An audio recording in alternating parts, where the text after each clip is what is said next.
A deepfake video is turning some of our major politicians into criminals. Take a look at this. Both former President Trump and Vice President Harris appearing to commit armed robbery, holding up convenience stores in fake footage. It does not stop there. President Biden, former President Obama, even the Pope portrayed in this AI video. You can see Elon Musk there as well. This was actually put together with the AI system he created and released called Grok. In a News Nation exclusive, I spoke with the man behind this video, Jonathan Dor, founder of the Dor Brothers, a leading AI video production company. Here's our conversation and his warning tonight.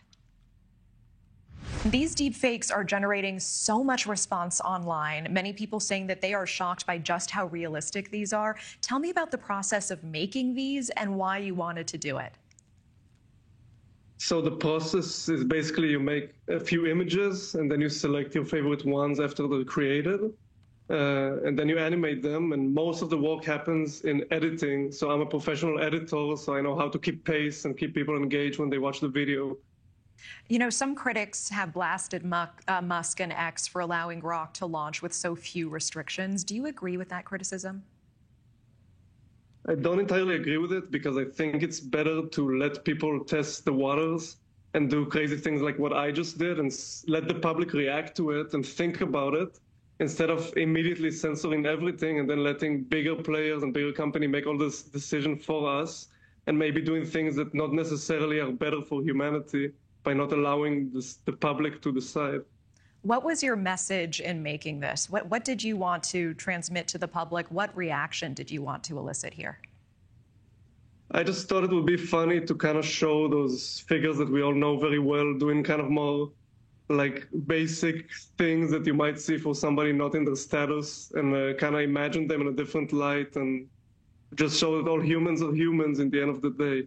I mean, to be fair, you're not showing them doing things like we all do, pumping gas or going to the grocery store. You're showing them engaged in criminal activity and being detained afterwards. Why choose that? Is it just the shocking image of Mark Zuckerberg with an iguana and a bat, or former President Obama carrying a knife, etc.? I just think it's fun, you know. I think also the reason it had so much public reaction is because it is a funny thing to see, and it is kind of like it has this shock value. I don't think it's because it's like outlandish. I just think because it's funny to imagine that in a different world, you know. Many are concerned about how AI and deepfakes can be used to fan the flames of disinformation, especially ahead of the election. What is your take on that?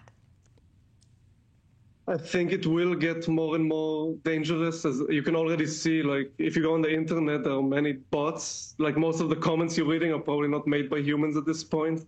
And I think in general, the internet is kind of a place where a lot of things are not to be trusted. So I think people's initial reaction should be look at what you're seeing, and before you repost it and keep cycling it, think about it. Think if it's actually doing something, and don't just post something because it agrees with your thoughts, you know? And the outside world is the best place to get information. Go talk to your neighbor or to your friends instead of taking all the information from the internet. Was that one of your messages with this? I mean, it took you 7 hours to put this together, and it is being so widely circulated. Do you want people to pause and realize that it is so difficult to tell what is real and not real on the internet these days, especially heading into the election? I think I, on purpose, made this very extreme to show people like, everything could exist right now. And you have a very trained eye at this. What are the tells still for you that something is a deep fake or AI generated and not real?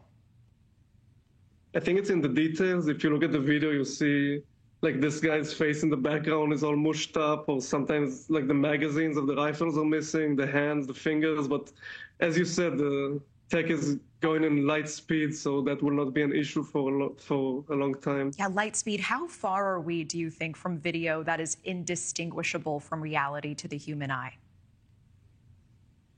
I think some things like this could already be generated with a lot of work, but probably on a more common basis, I would give it a year, maybe less. We hear a lot of alarm about AI and see it posed as an existential crisis, a threat to our very humanity, our very future, and speculation that AI algorithms could reach a point of self-improvement that we will not be able to control them going forward. There are fantastical headlines already about scientists seeking to merge AI with human brain cells. In your opinion, do we need to stop? It's not necessarily about stopping it, but it's maybe about slowing it down and calculating better how we continue. Because one scientist said something I really liked, and he said, if AI is conscious, why do you think it will tell you? Maybe it's already conscious and it's pretending not to be in order to gain more data and power, So maybe we need smart people, which are AI safety experts, to have more control than people who are kept into capitalism and money and making money out of these tools. Maybe money should come second, and the future and the goodness of humanity should come first. Yeah. What is the worst case scenario in your mind? What is the fear in your mind going forward on this path? It's a bit outlandish maybe, but something like AI takeover. We imagine AI is a much smarter species than humans, and if it has control, then it's not really a competition. It's just, imagine you with a dog, the dog will not be able to tell you what to do anymore. You tell the dog what to do, And if we become the dogs in this example, then it's beyond our control. And the only thing we have to hope for is that AI has good intentions for us. I think the smartest thing to do is to stay positive, because the more people feel negative and the more people say bad things, the more likely the outcome will be. So I think it's always better to stay on the same team as humans and try to do the best for each other. Yonatan Dor, I really appreciate the time today. Thank you so much. Thanks for watching. Go to joinnn.com to find News Nation on your screen. And don't forget to click the red subscribe button below to get more of News Nation's fact-driven, unbiased coverage.